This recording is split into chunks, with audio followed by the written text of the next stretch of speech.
पक्षात राहून संघर्ष होणार की पक्षाच्या बाहेर मग? ते आता सगळ्यांना विचारून करीन. पण एक आहे, जहाँ नाही चायना वहाँ नाही रहना. पक्षात राहून संघर्ष होणार की पक्षाच्या बाहेर मग? ते आता सगळ्यांना विचारून करीन.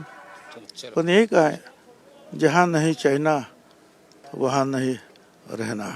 छगन भुजबळ स्ट्रेट फॉरवर्ड आहेत म्हणून छगन भुजबळांवरती ही परिस्थिती येते का? कारण की तुम्ही रोकटोक बोलणारे नेते आहेत.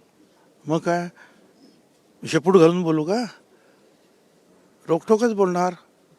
आतापर्यंत माझी सवय आहे ती, शिवसेनेत असल्यापासून, आणि ती सवय काय जाणार नाही.